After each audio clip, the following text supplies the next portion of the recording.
సినిమాని మీరు టేకప్ చేసినప్పుడు ఒక దబంగ్ రీమేక్ తీసుకుని దాన్ని చాలా అత్యద్భుతంగా ఫ్యాన్స్ కి ఎలా కావాలో అంతకు ముందు కొంచెం కళ్యాణ్ గారు కొంచెం డిస్మల్ స్టేట్ లో ఉన్న దాన్ని మీరు ఈ సినిమాతో ఎక్కడికో తీసుకెళ్లారు సార్. ఈ గబ్బర్ సింగ్ అనే సినిమాతో ఇందాక గణేష్ బాబు చెప్తున్నట్టుగా ఆ సినిమా మీరు చేస్తున్నప్పుడు పవన్ కళ్యాణ్ గారు దీన్ని ఎట్లా మీరు అసలు గేట్ చేసి ఆ విధంగా ప్రెజెంట్ చేశారంటే what was your experiment are experience? అది చాలా చాలా విచిత్రమైన కాదండి. మీరు అన్నారు కదా బిఫోర్ సినిమాలు కొంచెం డిసప్పాయింట్ చేసేది. బిహెచ్ఎల్లో నేను కాలేజ్ ఎగ్గొట్టి I think 11th class 10th class గుర్తుంది, కాలేజ్ ఎగ్గొట్టి తమ్ముడు తొలిపురమ షూటింగ్ జరుగుతున్నప్పుడు ఆ క్రౌడ్లో గాల్లోకి ఎగిరి అలా చూస్తే 2 సెకండ్లు కనిపించేవాడు. నేను చాలా పొట్టిగా ఉండేవాడిని, చాలాసార్లు చెప్పాను. అంత అభిమానించే హీరో సినిమాని ఒక అభిమాని ఎలా చూడాలనుకుంటాడు. నేను అనుకుంటున్నట్టుగా కళ్యాణ్ గారు ఒక తమ్ముళ్ళలోనో తొలిప్రేమలో ఖుషిలో చేసినట్టుగా డ్యాన్సులు కానీ, ఆ ఎనర్జీ కానీ, ఫైట్లు కానీ, విలన్తో ఉండే కాన్ఫ్రంటేషన్ కానీ ఇవి ఆ బిఫోర్ సినిమాల్లో మిస్ అవుతున్నాయి. సో ఇది కొత్తగా నేను గేజ్ చేసింది ఏం లేదండి. నేను కొత్తగా కళ్యాణ్ గారిని చూపించలేదు. మనం ఏ కళ్యాణ్ గారిని అయితే మిస్ అయిపోయామో ఆ కళ్యాణ్ గారు మళ్ళీ రావాలి అన్న ఒకే నేను థియేటర్లో కూర్చొని నేను కాగితాలు చింపి నేను విజిల్ చేసిన కళ్యాణ్ నాకు మళ్ళీ కావాలి. సో ఆ కళ్యాణ్నే నేను చూపించాలి అన్నట్టుగా చూపించాను. అంతే తప్ప దాంట్లో ఎక్స్పెరిమెంట్ కానీ ఏమీ లేదు. గణేష్ గారు సార్, మీ కాంబినేషన్ క్రేజ్గా ఉంటాయి. అంటే మీరు ప్రొడ్యూస్ చేసిన సినిమాలన్నీ అప్పట్లో ఒక క్రేజీ కాంబినేషన్స్ అన్ని సెటప్ చేసేవాళ్ళు. మళ్ళీ ఒక 7 years గ్యాప్ తర్వాత వస్తున్నారు. ఆ కాంబినేషన్స్ ఏమైనా రిపీట్ అయ్యే అవకాశాలు ఉన్నాయా? నేను అప్పుడు పెద్ద సినిమాలు తీసుకున్నప్పుడు నా మిత్రుడు చిన్న సినిమాలు తీయన్న, చిన్న సినిమాలు తీయ అంటే నేను చాలా పెద్ద బ్లండర్ మిస్టేక్ చిన్న సినిమా, పెద్ద సినిమాని ఒకటే పని, చిన్న సినిమాని ఒకటే పని ఒకటి చేస్తాడు అని అనేవాడిని. నాకు తెలియక చాలా తప్పులు చేస్తున్నాడు జీవితంలో. తర్వాత అయ్యో అనుకుంటాను, తను రావలేదు. అయ్యో అనుకుంటున్నారు? అయ్యో కాదు, చెప్పు తీసుకుని కొట్టుకున్నాను. బాగా అనిపిస్తుంది. చిన్న సినిమాలు కూడా బ్లాక్ బస్టర్ ఎందుకు కొట్టకూడదు? మంచి సినిమా తీయాలి, బ్లాక్ బస్టర్ సినిమా తీయాలి. చిన్న పెద్ద తేడా లేదు. కాంబినేషన్ సెట్ చేయడం కంటే ఒక మంచి అద్భుతమైన కథను సెట్ చేసి కొడితే పగిలిపోయే విధంగా సినిమా తీయాలి సంకల్పంతో ఉన్న. కాంబినేషన్ సెట్ చేస్తే ఇప్పుడున్న పెద్ద కాంబినేషన్లకు 3-4 ఏళ్ళు పడతాయి. అందులో ఆగే ఓపిక నాకు లేదు. ఇప్పుడు అద్భుతమైన కథ పట్టుకొని సినిమాలు తీయాలి, బ్లాక్ బస్టర్ కొట్టాలి. రిలీజ్ చిన్న సినిమాగా స్టార్ట్ అయ్యి రిలీజ్ అయినా పెద్ద సినిమా కావాలి మనస్ఫూర్తిగా కోరుకోవడం. సూపర్. రెండు గవర్నమెంట్స్ బండ్ల గణేష్ గారు 2 గవర్నమెంట్స్కి బిఫోర్ ఎలక్షన్స్ బాగా సపోర్ట్ చేశారు. అంటే ఇక్కడ కాంగ్రెస్ గవర్నమెంట్ కావచ్చు, ఒక టీడీపీ గవర్నమెంట్ కావచ్చు, అవుట్ అండ్ అవుట్ అంటే మీరు మాట్లాడినంత అవుట్ స్పోకెన్గా ఆ గవర్నమెంట్స్కి ఎవరూ మాట్లాడలేదు. ఇప్పుడు 2 గవర్నమెంట్స్ అధికారంలో వచ్చినాయి, మీరు సపోర్ట్ చేసినాయి. ఈక్వేషన్స్ ఎలా ఉన్నాయి? ఇప్పుడు గుర్తుపెట్టుకోండి, నా మనసుకు నచ్చితే వాళ్ళు ఎవరైనా కానీ ఎవరు కష్టాలు ఉంటే వాళ్ళ దగ్గర నిలబడటం నాకు అలవాటు. ఇప్పుడు గవర్నమెంట్ లాస్ట్ నేను ఎదురు తిరిగిన గవర్నమెంట్ వాళ్ళు ఇప్పుడు వాళ్ళని అనమాట నేను అన్నాను. ఎందుకంటే వాళ్ళు ఆల్రెడీ కష్టాలు ఉన్నారు కదా, నేను అన్నాను. నా నైజం కాదు. సార్, ఇప్పుడు గబ్బర్ సింగ్ అనగానే మనకి అంత్యాక్షరి ఎపిసోడ్ గుర్తొస్తుంది. అవునండి. ఆ తర్వాత చాలా మంది రైటర్లు అంత్యాక్షరి ఎపిసోడ్ని రిప్లికా చేసి దాన్ని స్ఫూర్తిగా తీసుకుని రాయడం మొదలెట్టారు. అది పులిని చూసి నక్క వాత చెప్పుకున్నట్టే ఆ ఎపిసోడ్లో. నేను ఫ్లోలో అవును అనేస్తానేమో. ఓకే, ఇప్పుడు ఉస్తాదులో అలాంటి ఎపిసోడ్ ఏమన్నా ప్లాన్? కాదండి, నాకు గబ్బర్ సింగ్ వచ్చిన బెస్ట్ కాంప్లిమెంట్, మీరు మెరైన క్వశ్చన్ నాకు అర్థమైంది. గబ్బర్ సింగ్ వచ్చిన బెస్ట్ కాంప్లిమెంట్ ఏంటంటే, ఇందాక త్రివిక్రమ్ గారు ఆ వీడియోలో త్రివిక్రమ్ గారు మాట్లాడుతారు, హరీష్ బాగా రాశాడు, బాగా చూపించాడు, కళ్యాణ్ గారిని ఫ్యాన్స్ ఎలా. ఆయన తర్వాత ఆ ప్రెస్ మీట్ అయిన తర్వాత ఆయన కార్లో కూర్చుంటే ఒక మాట అన్నాడు, హరీష్ నేను ఈ సినిమా చేస్తున్నాను, దబ్బంగ్ చూశాను, కళ్యాణ్ గారు చేస్తాను కదా అని. అందులో మదర్కి వాడే ఒక ఇన్హేలర్ తప్ప దబంగ్లో నుంచి ఒక చిన్న ఇన్హేలర్ అది తప్ప ఇంకేం వాడలేదు. ఆ ఇన్హేలర్ని ఎందుకు రీమేక్ రేట్స్ అన్ని కోట్లు ఇచ్చుకున్నారు, మామూలుగా మార్కెట్లో దొరుకుతుంది కదా ఇన్హేలర్ అన్నారు. That's the biggest compliment for me. అయినా ఆయన అంటే త్రివిక్రమ్ లాంటి ఒక రెప్యూటెడ్ రైటర్, ఒక స్టార్ రైటర్ నేను ఎంత శాతం రీమేక్ చేశాను చెప్పడానికి ఆయన చెప్పిన ఉదాహరణ అది. సో అంత్యాక్షరి కూడా అలాగే వచ్చింది. నేను మిగతా సంగతి పక్కన పెట్టండి, నేను నా సినిమాలు ఎప్పుడు అలాంటిది మళ్ళీ రిపీట్ చేయాలి. ఎందుకంటే ఇది హిట్ అయింది కాబట్టి దీన్ని పట్టుకొని వేలాడదాం అనేది ఎప్పుడు కాదు. సందర్భంలో కుదిరితే, మళ్ళీ సినిమా సందర్భంలో అలాంటిది కుదిరితే ఖచ్చితంగా పెడదామని. సో ఎగ్జాక్ట్ అంత్యాక్షరి కాకపోయినా ఒక చిన్న మ్యూజికల్ ఐటమ్ ఒకటి ఉస్తాదులో ఉంటుంది, అది డెఫినెట్గా థియేటర్లో మంచి ఉత్సాహాన్ని ఇస్తుంది. మళ్ళీ ఒకసారి థియేటర్లు షేక్ అవుతాయని నాకు నమ్మకం ఉంది. అవుతాయి లేదో చూద్దాం. గబ్బర్ సింగ్ సినిమాకి వచ్చిన సుజిత్, ఆ గుంపులో వచ్చిన ఒక సుజిత్ ఇప్పుడు పవన్ కళ్యాణ్ గారితో ఒక సినిమా చేస్తున్నారు. అదే టైంలో మీ సినిమా కూడా సైమల్టేనియస్గా షూట్ జరుగుతుంది. ఒక ఫ్యాన్ డైరెక్టర్ అయితే పవన్ కళ్యాణ్ గారు ఇచ్చే స్పేస్ ఎలా ఉంటుంది? యా, ఇందాక గణేష్ గారు చెప్పినట్టు కళ్యాణ్ గారికి ఏదన్నా ఇబ్బందికరమైన డైలాగు సన్నివేశం ఉంటే తప్ప ఇది నాకు సూట్ అవుతా లేదా అంటారు తప్ప నేను చేయను అని ఎప్పుడు అంటారు. నాతో నాకే పోటీ, నాకు నేనే పోటీ అనే డైలాగ్ చెప్పడానికి ఆయన ఏంటి పోటీలు ఏంటి, ఎవరితో ఏంటి పోటీ ఏంటి, డైలాగ్ అవసరం అన్నప్పుడు దాన్ని బిఫోర్ ఆఫ్టర్ ఎక్స్ప్లెయిన్ చేసి ఆ రోజు సెట్కి ఎస్ఏ సూర్య గారు కూడా వచ్చారు. నెక్స్ట్ ఇంట్రెస్టింగ్ ఏంటంటే సుజిత్ రెడ్ కాశీతో వాళ్ళు కట్టుకొని గబ్బర్ సింగ్ చూస్తూ బయటకు వచ్చిన వీడియోస్ నేను కూడా చూశాను. నాకు ఆశ్చర్యకరమైన విషయం ఏంటంటే సుజిత్ నేనో కాదు, నేను ఆయన ఫ్యాన్గా వచ్చి గబ్బర్ సింగ్ తీశాను. ఇప్పుడు సుజిత్ కంటే కొంచెం సీనియర్ నేను. సుజిత్ అలా వచ్చాడు, నెక్స్ట్ ఇంకోటి వస్తాడు, మేము అందరం ఇలా వస్తూ ఉంటాము, ఆయన మొత్తం అలాగే ఉంటాడు. So that is what Pawan Kalyan is. Pawan Kalyan craze అనేది అది. అండ్ నెక్స్ట్ ఏంటంటే ఇప్పుడు నేను ఒక సినిమా చేస్తున్నా, సుజిత్ సినిమా చేస్తున్నా అంటే, అలాగే హరిగారు వెనుమళ్ళు, I don't see it as a competition, I see as a celebration. ఇప్పుడు చాలామంది ఫ్యాన్స్ కూడా ఇప్పుడు ఒక పవన్ కళ్యాణ్ ఫ్యాన్గా ఒక పవన్ కళ్యాణ్ సినిమా వస్తుంది, ఆల్రెడీ ఓజీ టీజర్ అందరికీ నచ్చింది, అందరు ఫ్యాన్స్ లాగే నేను వస్తాను. ఇప్పుడు వాళ్ళ ఓజీ సైడ్ నుంచి అప్డేట్ ఉందని చెప్పి, అంటే పవన్ కళ్యాణ్ గారు మా సినిమా చేసిన నెంబర్ ఆఫ్ డేస్ చాలా తక్కువ, అందులోంచే మేము ఒక గ్లిమ్స్, 2 టీజర్లు, చాలా ఫోటోలు వదిలేసాం. ఇంకా మళ్ళీ టీజర్ వదలడానికి చేయడానికి కొత్తగా మళ్ళీ షూటింగ్ చేయాలి. సో ఓజీ నుంచి అప్డేట్ వస్తుంది కాబట్టి మేము పెద్దగా ఈసారి అప్డేట్ చేయట్లేదు. We are also going to celebrate OG update this time. Harish, Gabbar Singh remake అయినప్పటికీ అంటే త్రివిక్రమ్ గారు అన్నట్టు రీమేక్కి రీడెఫినేషన్ ఇచ్చారు. అంటే రీమేక్ని మక్కి అంటే తీయాల్సిన అవసరం లేదు, అంటే కొత్త కథని మాకు చూపించారు. ఇప్పుడు తర్వాత మీరు మీ లైఫ్లో మీ కెరియర్లో చాలా రీమేక్స్ వచ్చినాయి, వచ్చినాయి. ఇప్పుడు మీ ఒక పందాన్ని మార్చుకునే, అంటే ప్రతి 10 ఏళ్ళకి కానీ ఒక ట్రెండ్ మారుతుంది అంటారు కదా, ట్రెండ్ని మార్చుకునే ఒక పందాన్ని మార్చుకునే మలుపు ఏమన్నా వచ్చిందా మీ కెరియర్లో? అలా కదండి, పందాన్ని ఒకటేసారి మార్చుకున్నాను. చాలామంది ఎవరైతే నా సినిమాలో ఉన్న కొత్త వర్గం, ఇన్ఫ్యాక్ట్ పని కట్టుకొని నేను కూడా చెప్పచ్చు, తప్పలేదు, నేను అలాగే చెప్తాను. కాబట్టి కమర్షియల్ డ్యాన్సుల గురించి, కమర్షియల్ ఫైట్ల గురించి, నేను తీసిన రొమాంటిక్ సాంగ్స్ గురించి మాట్లాడేవాళ్ళందరూ ఫస్ట్ నేను షాక్ సినిమా తీసినప్పుడు చాలామంది అహెడ్ ఆఫ్ టైమ్స్ అని రాశారు. ఈ రోజుకి పాత్రికేయ మిత్రులని షాక్ సినిమా నచ్చిన వాళ్ళు, జ్యోతిక రవితేజ గారి మధ్య రొమాన్స్ మీరే చేస్తున్నారు, నచ్చిన వాళ్ళు చాలామంది ఉన్నారు. సో షాక్ సినిమా అప్పుడు సరిగ్గా ఆడలేదు. బిగినింగ్ రావడమే చూడండి, ఒక వ్యక్తి దాన్ని ఏమంటారు, కొత్తగా సంబంధాలు చూస్తున్న అమ్మాయికి ఈజీగా సంబంధాలు దొరుకుతాయి తప్ప గబుక్కున్న వీడియో అనేసరికి సమాజంలో గబుక్కున్న రెండోసారి పెళ్ళి అంటే సంబంధం అంత ఈజీగా దొరకదు. సో ఫస్ట్ ఫ్లాప్ తీసిన దర్శకుడి పరిస్థితి అలాగే ఉంటుంది ఇండస్ట్రీలో. అప్పుడు పందా మార్చుకోవాల్సి వచ్చింది. మరీ పోయిటిక్గా, మరీ నావల్టీగా, ఎక్కడో మధురం అంటే కుదరదు. మీరు టైటిల్ నుంచి ట్రాన్స్ఫర్మేషన్ చూస్తారు. షాక్ అని టైటిల్ పెట్టిన వ్యక్తి మిరపకాయ, గబ్బర్ సింగ్ అని టైటిల్ పెట్టుకుంటూ వెళ్తున్నాడంటే అప్పుడు పందా మార్చుకున్నానండి, అంతే. ఆ తర్వాత ఐ థింక్ ఎప్పటికప్పుడు రెగ్యులర్గా సినిమాలు చూస్తుంటాం కాబట్టి స్టోరీ టెల్లింగ్లో డే బై డే విపరీతమైన చేంజెస్ వస్తున్నాయి కాబట్టి అప్డేషన్ అనేది డెఫినెట్గా ఉంటుంది. గణేష్ గారు ఇట్స్ ఆడపిల్లకి సోదరులకు ఛాన్స్ ఇవ్వాలి కదన్నా. ఎందుకండి మేము మైక్ ఉందిగా, ఎప్పుడోకప్పుడు మేమే అడుగుతాం. అయితే పవన్ కళ్యాణ్ రీసెంట్ గా మాట్లాడుతూ డిప్యూటీ సీఎం అయిన తర్వాత సినిమాలు తగ్గిస్తాను అన్నట్లుగా ఆయన ఓపెన్ గానే చెప్పాడు. సో ఈ 2 సినిమాల తర్వాత ఉస్తాద్ భగత్ సింగ్ కావచ్చు, హరిహర వీరమల్లి, ఈ 2 సినిమాల తర్వాత సినిమాలు వచ్చే అవకాశాలు చాలా తక్కువగా ఉన్నాయి. యాజ్ ఏ ఫ్యాన్ గా మీరు ఏం చెప్తారు? కుదరదమ్మ, అట్లా సినిమాలు చేయాల్సిందే, ఒప్పుకోం. ఎందుకంటే ఆయన సినిమాలు చేయకపోతే ఆయనకి ఇన్కమ్, ఆయనకి ఆదాయం వచ్చేది సినిమా.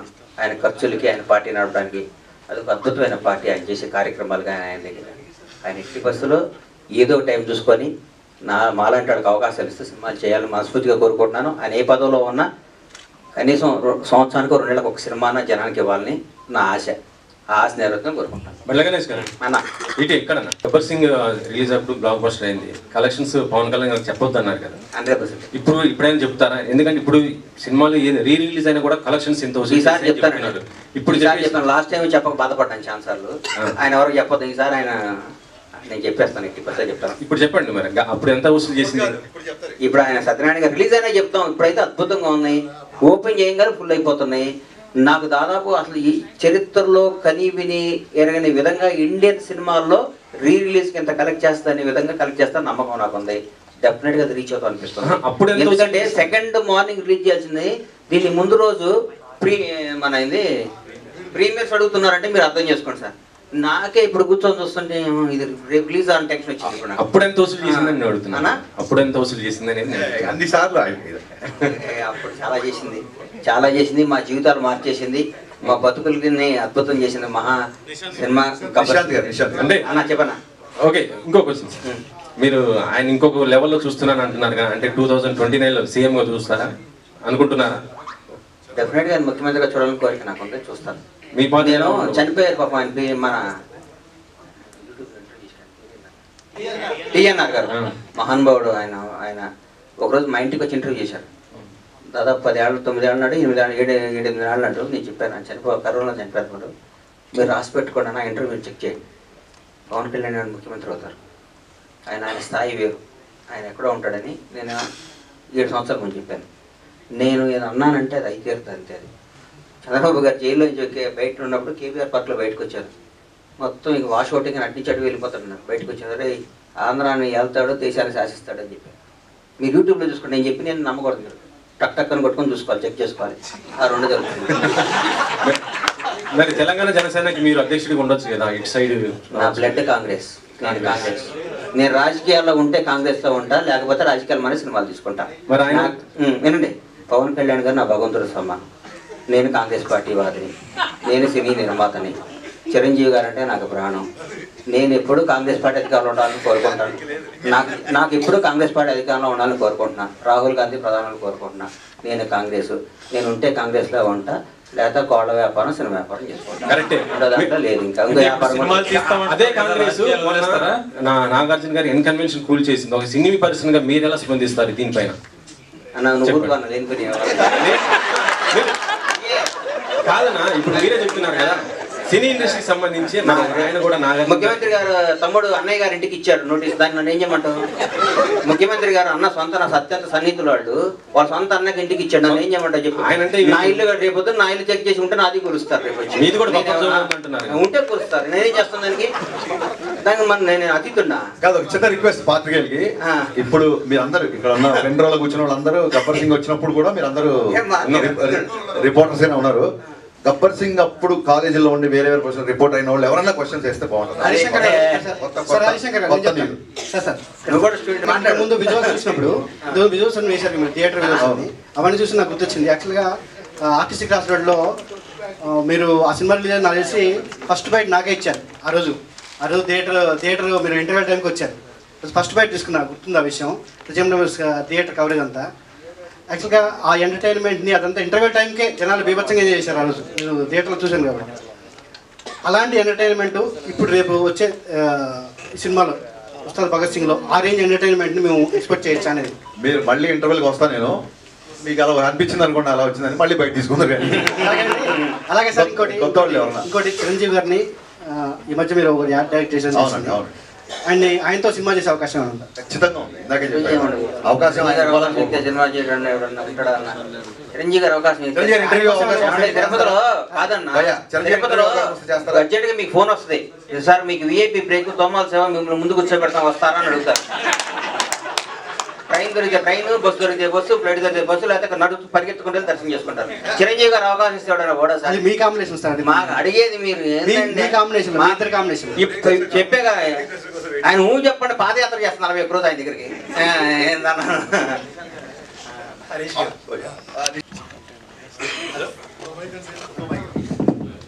హరీష్ గారు అంటే పాలిటిక్స్ లో అన్న మాట్లాడి అట్లా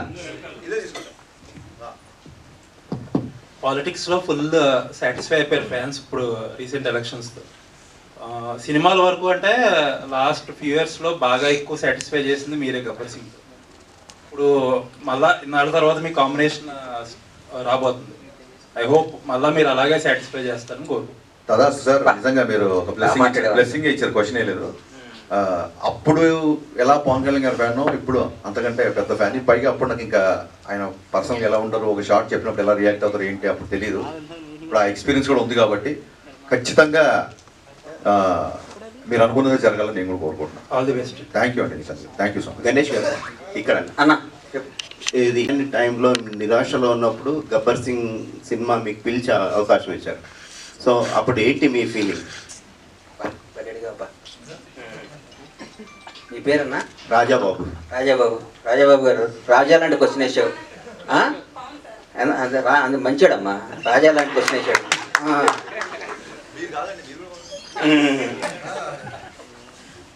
తీన్మార్ కూడా బ్లాక్ బాస్టర్ సినిమా అవుతుంది అనుకునేవాడు నేను. ఎందుకంటే భలే ఉంటుంది సినిమా, భలే గుండెకి హద్దుకునే సినిమా అది. చిన్న మిస్ చేయడం వల్ల మిస్ అయిపోయింది. దాని టైలర్ ఈ రోజు నిన్న మొన్న సినిమా చూస్తుంటే ఈ సినిమా ఎందుకు లేదని పెద్ద $1 million క్వశ్చన్ నాకు. ఆ తర్వాత ఆ సినిమా ఫెయిల్ అయ్యి బాగా డిప్రెషన్, నేను బాగుంటే హీరో గారు మాట్లాడుకొని నన్ను పిలిచి, మహానుభావుడు ఈ సందర్భంగా ఆయన్ని ధన్యవాదాలు చెప్తూ క్షమించమని కోరుతున్నా, మంచి గుర్తు చేశారు నాకు. ఈ అవకాశాన్ని వచ్చిన వార్త ఫస్ట్ చెప్పి మాట్లాడి పెట్టి త్రివిక్రమ్ శ్రీనివాస్ గారు. త్రివిక్రమ్ గారు పొరపాటున ఎవరో ఫ్యాన్ ఫోన్ చేస్తే మనం ఏ మూడ్లో ఉన్నామో నోరు జారటం వల్ల చాలా తప్పు చేశానని ఫీల్ అయ్యాను, చాలా బాధపడ్డాను. తర్వాత ఇద్దరు మాట్లాడుకున్నాను, వేరే విషయం. కానీ ఈ సందర్భంగా ఆయన క్షమాపణ చెప్పాల్సిన బాధ్యత నాకు ఉంది. నాకు ఈ సినిమా రావడానికి, ఈ సినిమాని హరీష్ శంకర్ డైరెక్టరు, నేను ఫస్ట్ ఆ సినిమా కొన్నాతో నేను కొనిచ్చాడు హీరో గారు. సోను సూద్ తీన్మార్ షూటింగ్ జరుగుతుంటే ఈ గబ్బర్ సింగ్ని దబాంగ్ సినిమా బ్లాక్ బస్టర్ అది కొను అని చెప్తే హీరో గారితో మాట్లాడుకుని కొన్న హీరో గారు చేస్తాను, ఆయన సొంతంగా చేసుకుంటాను, హరీష్ శంకర్ డైరెక్షన్ పెట్టుకొని చేసుకుంటాను అన్నారు. మొత్తం ఫోటోషూట్ కూడా అయిపోయింది, అంతా అయిపోయింది. ఒకరోజు హీరో గారు త్రివిక్రమ్ గారు నన్ను పిలిచి నాకు అవకాశం ఇచ్చారు, నా జీవితాన్ని మార్చారు, నా బతుకు అర్థం చెప్పారు. ఈ సందర్భంగా తీన్మార్ను కూడా దాన్ని అద్భుతంగా చేసి మళ్ళీ రిలీజ్ చేస్తా సార్. దాన్ని ఎందుకంటే పవన్ కళ్యాణ్ గారిది ఒకసారి ఫ్లాప్ సినిమా మళ్ళీ రిలీజ్ చేసి సూపర్ హిట్ చూపించాలని నా కోరిక, చూపిస్తాను అన్న. ఇంకో క్వశ్చన్, మీరు ఇప్పుడు అధికారంలో ఉన్న 2 తెలుగు రాష్ట్రాల్లో అండగా నిలిచి గవర్నమెంట్ వచ్చేలా, నేను ఆంధ్రాకి అండగా నిలవలేదు సార్. అయితే నేనేం అండగా, ఇక్కడ నేను అభిమాని అంతే. ఎక్కడ కాంగ్రెస్ అభిమాని, అక్కడ పవర్ స్టార్ అభిమాని అంతే. ఇక్కడ కాంగ్రెస్ పార్టీకి ఓటేశాను, కాంగ్రెస్ పార్టీ కోసం పనిచేశాను. ఆంధ్రాలో నేను ఏం పని చేయలేదు, ఏం చేయలేదు. ఎందుకు అండగా నిలబడ్డారు, నీ వల్లే పార్టీ కాదు, మీ మాటలు నేను ఎందుకు మాట్లాడతా చెప్పాను.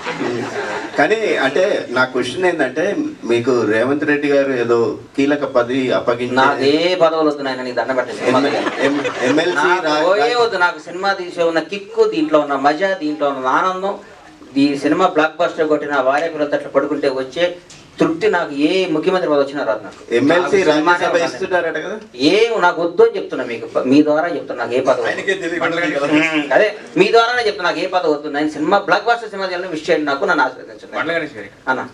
యాక్చువల్గా 7 సంవత్సరాలు తర్వాత తప్పిపోయిన పిల్లవాళ్ళగా అని చెప్పేసి అంటున్నారు. మరి ఎందుకు తప్పిపోవాల్సిన అవసరం ఎందుకు వచ్చింది? ఇప్పుడేమో మీ ఆతర్ చూస్తుంటే అర్థం అవుతుంది. ఇప్పుడు ఇప్పటికిప్పుడే సినిమా అనౌన్స్ చేసేలాగా ఉన్నారు మీ ఇది చూస్తుంటే కనుక. సో ఫస్ట్ సినిమా ఏం ఉండబోతుంది? 7 సంవత్సరాలు ఎందుకు మిస్ అయ్యారు? ఎందుకు మిస్ అయ్యానంటే దానిద్దరం ఇచ్చి తలుపు కొడితే తలుపు తీసానమ్మా. అందరూ రోజు లక్ష్యం వస్తుంది కదా, ఇవాళ లక్ష్యం అనుకున్నాను. అర్లీ మార్నింగ్ తలుపు తీస్తే దరిద్రం వచ్చింది. రాజకీయం ఇది ఎత్తే నువ్వు ఇది అది అనుకున్నాను. దూరపు కొండలు ఉన్నకుంటాయి కదా, దగ్గరికి కలిసి తెలుస్తుంది గతుకులన్నీ. రాజకీయాల్లో ఒకటి గుర్తుపెట్టుకోమ్మా, సినిమా ఇండస్ట్రీలో అందరినీ మొక్కుకుంటూ మన టాలెంట్ని చూపించుకుంటూ పైకి రావాలి బాబు, ఇది మొక్కుంటాం.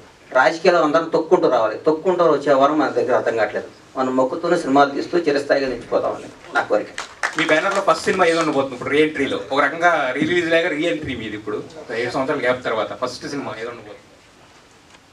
ఒక్క 20 daysలో 1 monthలో అనౌన్స్ చేస్తాను. ఎందుకంటే ఒక్కసారి నోటుగుండ వచ్చి నాకు వెనక్కి వెళ్ళబడతాను, తప్పు అయిపోతాం. అది ఒక నోటుగుండ బయటకు వచ్చిందంటే దానికి కట్టుబడి ఉండాలి. కాబట్టి బ్లాక్ బస్టర్ సినిమాలు తీస్తా, వరుస పెట్టి సినిమాలు తీస్తా, సినిమానే జీవితం. Wish you all the best అండి. సత్యనారాయణ గారు, నాకు 24 క్రాఫ్ట్ల మీద అవగాహన ఉంది. మై ఏజ్ ఆఫ్ 15 years నేను సినిమా ఇండస్ట్రీ ఫిల్మ్ ఇన్స్టిట్యూట్ స్టూడెంట్గా వచ్చాను. అప్పటి నుంచి సినిమా రంగంలో ప్రొడక్షన్ బాయ్ దగ్గర నుంచి, ప్రొడక్షన్ బాయ్కి ఏ విధంగా డబ్బు వస్తుంది దగ్గర నుంచి, ప్రొడక్షన్ మేనేజర్ దగ్గర నుంచి ప్రతి దాంట్లో నాకు తెలుసు. ఎక్కడ ఏం కొంటే తక్కువకి వస్తుందో నాకు తెలుసు. ఎక్కడ ఏ సీన్, నేను డైరెక్ట్గా చెప్పాను, అన్న ఇవాళ ఈ సీన్ కాదన్నా, నా మాట అన్నా అనేవాడిని. నేను అనేవాడు, నాకు తెలుసు అన్న ఈ సీన్ కాదు. నో డౌట్, ఆయన ఒక సినిమాకు కో డైరెక్టర్, ఒక ప్రొడక్షన్ డిజైనర్, ఒక art assistant, every department control చేశాడు. కాబట్టి ఆయన లాభాలు కూడా అప్పుడు అలా వచ్చాయి. ఎందుకంటే సినిమాకి CEO ఉండరు సార్. సినిమాకి నిర్మాత రామానాయుడు గారు ఆదర్శం నాకు, మహానుభావుడు రామానాయుడు గారు. సెట్లో పొద్దున్నే ఉండేవాడు, ట్రాలీ చూసేవాడు, నా కళ్ళారు చూశాను ఆయన దగ్గర, మేము సినిమాలు చూసేవాడు కాదు. అట్లా ఉండాలి సినిమా అంటే. ఎందుకు నిర్మాత అనేవాడు బిడ్డ కదా సార్, కడుపులో తల్లి గర్భంలో బిడ్డను ఎంత నీట్గా డెలివరీ చేస్తుంది. ఊరికే ప్రెగ్నెన్సీ అయినా కూడా ఒక ఆడడం ఎట్లా పడితే అట్లా తిరిగి అయినా బిడ్డ లైపోతుంది కదా. సినిమాని మన బిడ్డని ఎంత బాగా తల్లికి డెలివరీ ఇస్తుందో మన సినిమాని అంత బాగా డెలివరీ ఇస్తే నిర్మాత అంత కష్టపడితే బ్లాక్ బస్టర్ వస్తుంది. ఒక్కోసారి మిస్ అవ్వచ్చు. హరీష్ శంకర్కున్న టాలెంట్కి, హరీష్ శంకర్కున్న కష్టపడే తత్వానికి చిన్న మన బచ్చన్ మిస్ అయింది. ప్రతి మిలిటరీ మన సరిహద్దులు ఉండే సైనికుడు కొట్టిన ప్రతి బుల్లెట్ అవతలకి తగలుతాడు. ఒక్కసారి మిస్ అవుతుంది. మిస్ అయినంత మాత్రం సైనికుడు కాకుండా పోతాడా? అంటే హరీష్ శంకర్ నాకు తెలుసు, పూరి జగన్నాథ్ అంటే తెలుసు. పూరి జగన్నాథ్ గురించి అని చెప్తాను. పూరి జగన్నాథ్ బౌన్స్ బ్యాక్ వచ్చి పోకిరీలు తీస్తాడు మనకి హాస్పిటల్, ఒక టెంపర్ తీస్తాడు హాస్పిటల్ మనకి. కానీ థ్యాంక్ యూ నాలాంటి ఉంటే నేను చేస్తా చేయరమ్మా. వీళ్ళు వీళ్ళకి కొత్త ఇంగ్లీష్లో మాట్లాడే వాళ్ళు వస్తారు. సార్ యాక్చువల్లీ తీసారంగానే మా తెలుగు మర్చిపోయి ఇంగ్లీష్ మాట్లాడే తపనలో ఫ్లాపులు తీస్తారు. వీళ్ళు నాలాంటి కసి ఉన్నాడిని నమ్ముకోండి, నాలాంటి తపన ఉన్నాడిని నమ్ముకోండి, బ్లాక్ బస్టర్ సినిమాలు తీయండి. మీరు వేణుస్వామి కంటే మీరే జ్యోతిష్యం బాగా చెప్తున్నారు సార్. అందరూ బాగుండాలి, అందులో మనం ఉండాలి. గణేష్ గారు ఇచ్చిన భరోసాకి హరీష్ శంకర్ గారి మొహంలో చాలా తర్వాత మాకు ఒక సక్సెస్. హరీష్ శంకర్ అనే డైమండ్ సార్. నల్ల లైట్ అయితే నల్లగా ఉంటుంది, తెల్ల లైట్ అయితే డైమండ్ ఎట్టేస్తానో చూపిస్తాను మీకు, నేను చూసుకోండి మీరు. All the best sir. Satyanarayana గారికి ఒకసారి మైక్ సత్యనారాయణ సార్. ఇప్పటి వరకు రిలీజుల్లో ఈ మధ్య కాలంలో వచ్చిన వాటిల్లో ఏంటంటే మురారి లో ఉంది. సో మరి గబ్బర్ సింగ్ అప్పటికే ఒక ఇండస్ట్రీ హిట్ కింద అన్నింటినీ మొత్తం బ్లాక్ బస్టర్ రికార్డ్స్ అన్నింటినీ తుడిచిపెట్టింది కదా. మరి ఈసారి మురారి రికార్డుని కూడా టచ్ చేసే అవకాశం ఏమైనా ఉందంటే మీకు ప్రీ బుకింగ్స్ మీకు తెలుసు కాబట్టి అది 5 crores కలెక్ట్ చేసింది. ఇంద్రా కూడా 3 crores దగ్గర ఆగిపోయింది. మీరు ఒక్కరోజు ఆగండి, ఒక్కరోజు ఆగితే ఏ రికార్డ్స్ అవన్నీ కూడా మేము డైరెక్ట్గా నేను చెప్తాను. ప్రతి రూపాయి కూడా అంత బయటే. అసలు ఇప్పటికే చూస్తున్నాం. మీరు ఆ ప్రీమియర్ షోలు రీ రిలీజ్ అడుగుతున్నారంటేనే దాన్ని బట్టి మీరు అర్థం చేసుకోండి. అసలు మీరు మైక్ పట్టుకుంటే ఇక్కడ కొట్టుకుంది మా డైరెక్టర్. ఎందుకంటే కాదు ఎవరు ఇందాక ఇప్పుడు హరీష్ గారు మాట అంటే గుర్తుకొచ్చింది. ఆయన అసిస్టెంట్ డైరెక్టర్ ఉన్నాడు, అందులో అందరూ అన్ని క్రాఫ్ట్స్ ఉన్నాయి. నేను ఎప్పుడు ఉన్నాను ఈ గబ్బర్ సింగ్లో అంటే హరీష్ గారు డైలాగులు మన కూడా వచ్చిన దాంట్లో కూడా చెప్పారు. అందరి దగ్గర తీసుకుంటాను నా అసిస్టెంట్ డైరెక్టర్లు, అందరి దగ్గర డైలాగ్స్ మంచి డైలాగ్స్. గబ్బర్ సింగ్ డైలాగ్లో మీ పాత్ర ఏమైనా కొంచెమైనా ఎక్కడైనా ఉందా? షూటింగ్ కూడా రానిచ్చాడు కదా నన్ను, బయట పనులు చేయనిచ్చాడు. ఎందుకు వాస్తవాలు చెప్పుకోవాలన్నా. మనం వీళ్ళు వచ్చేల పని రెడీ చేసి అక్కడ పెట్టి దూరం పోయి కూర్చొని రేపటి ప్రోగ్రామ్ పెట్టి. ఎందుకంటే ఆ సినిమా డిసెంబర్ 8వ తారీఖు 9వ తారీఖు షూటింగ్ మొదలుపెట్టాము. మే 11 రిలీజ్ చేసాం. 5 నెలల్లో గబ్బర్ సింగ్ సినిమా తీసాం.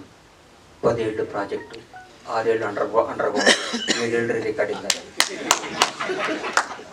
150 days. నా ఆంజనేయ సినిమా 95 రిలీజ్ అయింది. 95 రిలీజ్ అయింది. టెంపర్ సినిమా 7 నెలలు రిలీజ్ అయింది. 1 year సినిమా అటువంటి 9వ నెల తల్లే బిడ్డను జన్మనిస్తుంటే మనం సినిమా అంతకంటే ఏందన్నా. ఒక మాతృమూర్తి ఒక బిడ్డను 9 monthsలో డెలివరీ చేసి బయట 10 పిలిచేస్తుంది. మనం ఇట్లా 17 సినిమా తీస్తే మన పిల్లాడు 10th class అయిపోతే 2 సినిమాలు తీసి పెళ్లి చేసి బయటికి పంపించాలి మనం.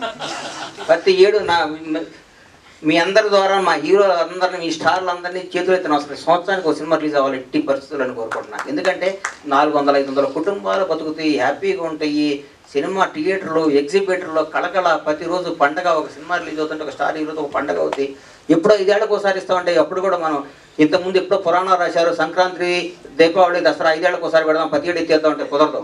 మీరు మా దృష్టిలో మినీ గార్డ్స్. మీరు కూడా 10 ఏళ్ళు జనానికి వచ్చి కనపడాలి, థియేటర్లో ఎంటర్టైన్ చేయాలి, ఆ తృప్తి మాకు ఇవ్వాలి.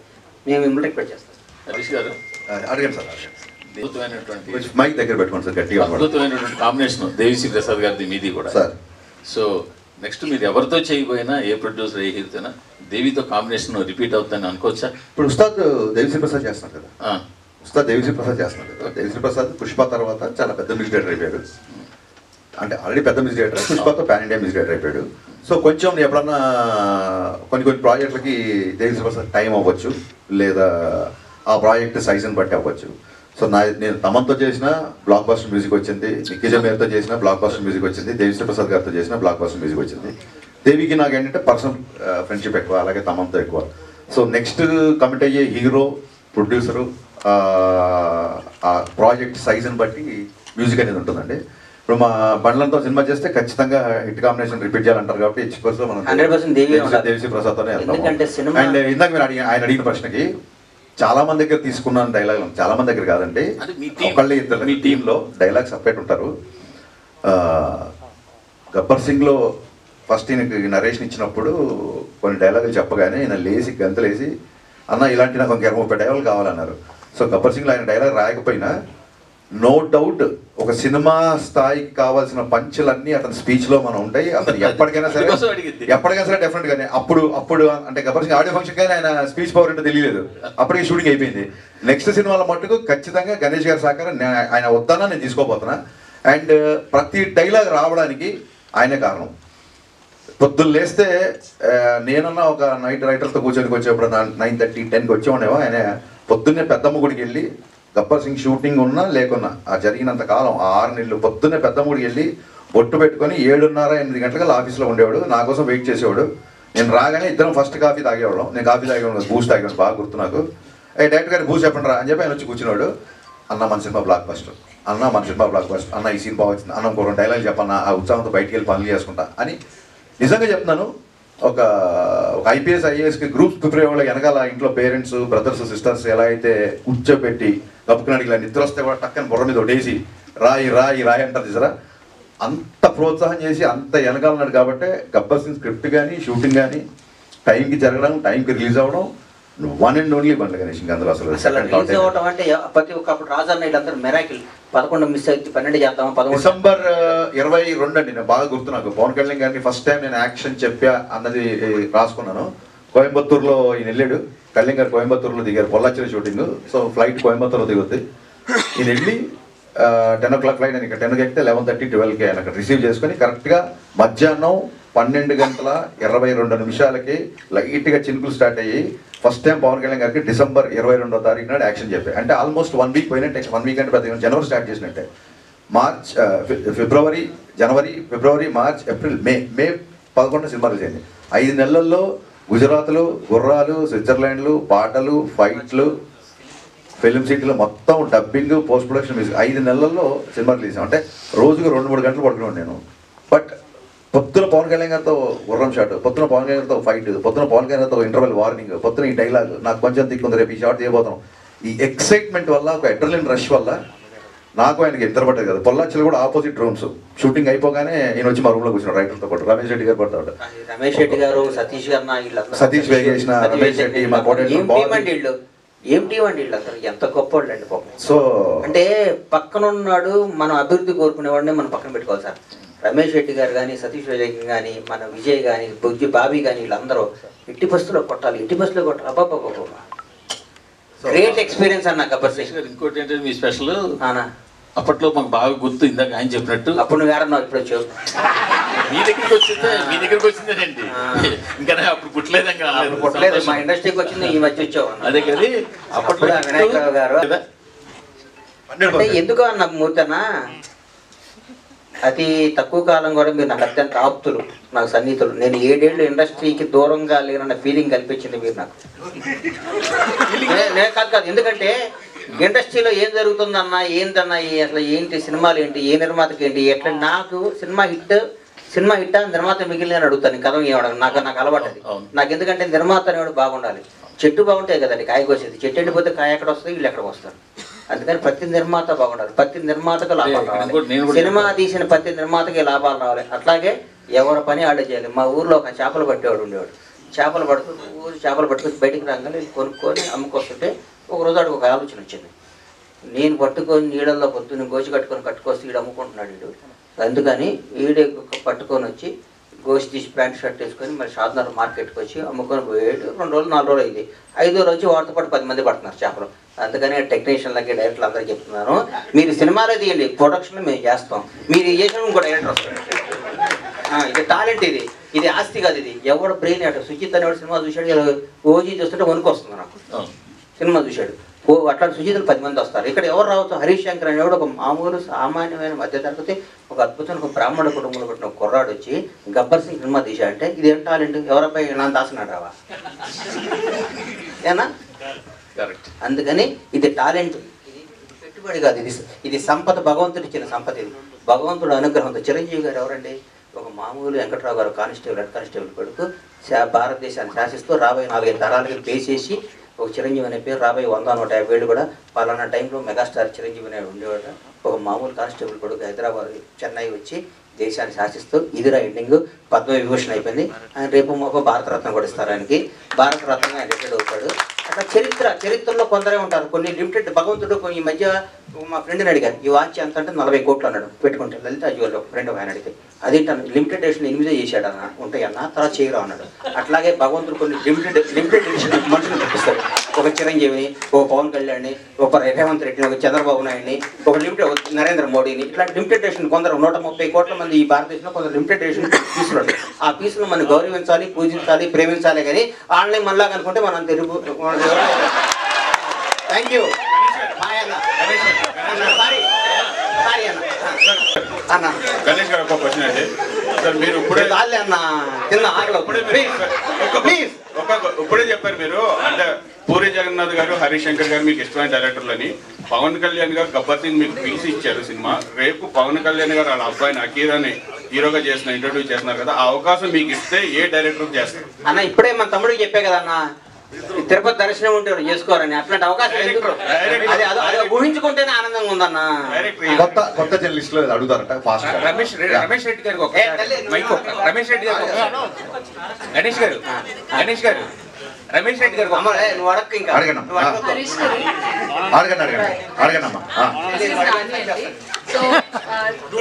ఇంకా జనరల్ గా ఒక మనిషికి పంచభూతాలు ఎంత ఇంపార్టెంటో తెలుగు రాష్ట్ర ప్రజల్లో ఉన్న పవర్ స్టార్ ఫ్యాన్స్ అందరికీ పవర్ స్టార్ అనే స్లోగాన్ అంత ఇంపార్టెంట్. సో విజువల్ ట్రీట్ అనేది మళ్ళీ రిలీజ్ రూపంలో ఇవ్వబోతున్నారు గబ్బర్ సింగ్ తో. ఈ విషయం పవర్ స్టార్ గారికి చెప్పారా? చెప్తే ఆయన ఎలా రియాక్ట్ అయ్యారు? అమ్మమ్మ నేను మాట వినే టైం ఆయనకు ఉందమ్మా. ఆయన మాట్లాడితే ఆంధ్రప్రదేశ్ ప్రజలు ఈ రాష్ట్రాన్ని నంబర్ 1 చేయాలి. ప్రజలు ఏం చేస్తున్నారు, పంచాయతీలు ఏం చేస్తున్నాయి, ఎట్లా 20 గంటలు పనిచేస్తున్నాడు. మా ఆయన ఇప్పుడు కూడా మా సినిమా గురించి, ఈ కలెక్షన్ల గురించి మాకు టైం ఇచ్చే టైం ఆయన ఉన్నారమ్మా. ఆయన 20 గంటలు పనిచేస్తూ రాష్ట్రాన్ని భారతదేశంలో నంబర్ 1గా ఎట్లా చేయాలనే సంకల్పంతో ముందుకు పోతున్న ఆయన్ని తలుచుకోవటం తప్ప ఆయన కలుసుకోవటం ఉండదమ్మా. Thank you. డైలాగ్స్ కూడా సూపర్ గా ఉంటాయి. అంటే మనం ఎప్పుడు మాట్లాడుకుంటూ ఉంటాం. కానీ నాకు బాగా నచ్చిన డైలాగ్ ఏంటంటే సుహాసిని గారితో పవన్ కళ్యాణ్ గారు చెప్తారు, 10 మందికి ఉపయోగపడాల్సిన 10 కాలాల పాటు చల్లగా ఉండేలా దీవించమ్మా అని చెప్పి. అదే మీరు ఎలా రాశారు ఆ డైలాగ్ ని? ఇందాక చెప్పే కదా డిసెంబర్ అని గుర్తుందా మీకు? డెనిమ్ డ్రెస్ వేసుకొని వస్తారు ఆయన. ఫస్ట్ డైలాగ్ ఆయన మీరు తీసిన డైలాగ్ అదే, 10 మందికి కావాల్సిన 10 కాలాల పాటు చల్లగా ఉండాలి. సినిమాలో షూటింగ్ చేసిన ఫస్ట్ డైలాగ్ అదే. సార్ ఇది నా ఒరిజినల్ ఫీలింగ్ మీ మీద, నేను మా ప్రొడ్యూసర్ లాగా ఫీల్ అవుతున్నాం, ఈ డైలాగ్ మీరు చెప్పాలి అని చెప్పి. ఆ తర్వాత యాక్చువల్ గా డైరెక్ట్ గా తీసి బ్రేక్ ఇచ్చారు. సార్ ఇందాక మామూలుగా బండ్ల గణేష్ గారు చెప్తున్నప్పుడు పోలీసులు ఇలా ఉంటారా బట్టలు తీసి, బేసిక్గా ఇంట్లో కొంచెం మా అమ్మమ్మ వాళ్ళతో కూర్చున్నప్పుడు కూడా సో వాళ్ళే అంత ఫైన్ అయినా కూడా ఏంటి పోలీసులు ఇలా ఉంటారా ఏంటి అన్న డ్రెస్సింగ్ మీద. అదేనండి ఈ డౌట్ చాలా మంది అడిగారు. గణేష్ గారికి వచ్చిన డౌట్ చాలా మందికి వచ్చి షూటింగ్ టైంలో. అసలు రూల్స్ లేని పోలీస్ స్టేషన్ కాదు కదా, వీళ్ళందరికీ ఒకటే ఆన్సర్ చెప్పాలని చెప్పి గంతో ఇలా అంటే అది గబ్బర్ సింగ్ స్టేషన్ అయిపోయింది. It's no more police station. So it is called Gabbar Singh universe, it's Gabbar Singh police station. కాబట్టి అక్కడ రూల్స్ ఫాలో అవుతున్న అవసరం. మీ కటింగ్ కూడా ఖుషీలో ఉండే రొమాంటిక్ కటింగ్ కావాలని చెప్పి పోలీస్ కటింగ్ వెనకాల అలాంటి అలా చేయించలేదు. సో నేను అలా చూడాలనుకున్నాను. సార్ గణేష్ గారు ప్రపంచానికి అర్థం కాని పవన్ కళ్యాణ్ ఒక చరిత్ర అన్నారు. అప్పుడు చెప్పిన డైలాగ్ ఇప్పటికీ సోషల్ మీడియాలో ట్రెండింగ్ అవుతుంది. అలాంటి ప్రపంచానికి తెలియని విషయం ఏమన్నా ఉంటే, మీరు పవన్ కళ్యాణ్ గారితో క్లోజ్ ర్యాపో కాబట్టి తీన్మార్ గబ్బర్ సింగ్, అలాంటిది ఏదైనా ఉంటే ఒక మాట చెప్తారా సార్? అదే ఇంకా ప్రపంచానికి కొత్త విషయం ఏదన్నా ఉంటే అసలు ఆయన సార్ మీరేంట్లో నేను అంతే పవన్ కళ్యాణ్ గారికి. ఆయన ప్రపంచానికి అర్థం ఏ రోజు ఎట్లా ఎవరికి ఎట్లా ఉంటాడో ఆయనకి ఎవరికి తెలియదు. ఆయన ప్రపంచానికి అర్థం కాని వ్యక్తి. అదే డైలాగ్ ని స్టిక్ తల్లిని వాడు సార్ మీరు ప్రొడ్యూస్ చేసినటువంటి సినిమాలు కొన్ని హిట్ కొట్టాయి, ఫ్లాప్ కొట్టాయి. మీకు బాగా నచ్చినటువంటి సినిమా, మెచ్చిన సినిమా ఏదైనా ఉందా? ఏం చెప్తారు? నిజం చెప్పంటావమ్మా? డైరెక్ట్ గా అడిగా నన్ను అడిగావా? మిమ్మల్ని అడిగాను సార్. నాకు మనసుకు బాగా దగ్గరైన సినిమా తీన్మారమ్మ. కానీ అది జనాన్ని రీచ్ అవ్వాలా. నా జీవితాన్ని మార్చిన సినిమా గబ్బర్ సింగ్. గబ్బర్ సింగ్ అద్భుతమైన సినిమా. చెప్పే కదమ్మా, హిందువులకు భగవద్గీత ఎంతో, ముస్లింలు ఎట్లా ఖురాన్ ఎట్లా, క్రైస్తవులకి బైబిల్ ఎట్లా, పవన్ ఫ్యాన్స్ గబ్బర్ సింగ్ అట్లా చెప్పే కదా. అంతకంటే పెద్ద పవన్ కళ్యాణ్ అభిమాని కదా. పవన్ కళ్యాణ్ అభిమాని కదా, నేను భక్తుడిని. సార్ మీరు అదే చెప్పారు సినిమాలు అంటే అందరికి ఛాన్స్ రావాలి కదా. ఏడేళ్ళు దూరం అవ్వడానికి గల రీజన్ ప్రత్యేకంగా వేరే ఏదైనా ఉందా? చెప్పేగా బంగారం, ఇందా చెప్పే కదమ్మా. ఒక్కొక్కరు ఒక్కొక్క క్వశ్చన్ హరీష్ గారు ఇప్పుడు దబంగ్ రీమేక్ చేసి దబంగ్ 2 కూడా వచ్చింది అక్కడ. గబ్బర్ సింగ్ ఏమైనా ప్లాన్ చేసే అవకాశాలు ఉన్నాయా ఫ్యూచర్ లో? సీక్వెల్స్ కొన్న హైప్ వేరే లెవెల్లో ఉంది. డెఫినెట్గా అండి. నేను అదే చెప్పే కదా సార్, మనము కోట్ల మంది ఇండస్ట్రీకి రావాలనుకుంటారు, కొద్దిమంది వస్తారు. రీజన్ ఏంటంటే ఇండస్ట్రీ చూస్ చేసుకుంటుంది, మనం కాదు. కోట్ల మంది రావాలనుకుంటారు, కొద్దిమంది వస్తారు. రీజన్ ఏంటంటే I believe in universe call. So అది రాసి పెట్టుంటే 2, 3, 4 ఏదైనా రావచ్చు. Thank you. గణేష్ గారు ఒకటే పవన్ కళ్యాణ్ గారు ఎప్పుడు నుంచి స్టార్ట్ అయిందన్న? ఇప్పుడు సుస్వాగతం షూటింగ్ దగ్గర నుంచి, సుస్వాగతం అప్పటి నుంచి హీరో గారు నాకు పరిచయం. ఇద్దరం come come Ram come come welcome అని బస్సు మీద డాన్స్ చేసేవాళ్ళని. అప్పుడు నేను యాక్టర్ని, అప్పటి నుంచి ఆయన స్టార్ట్ అయింది. Thank you.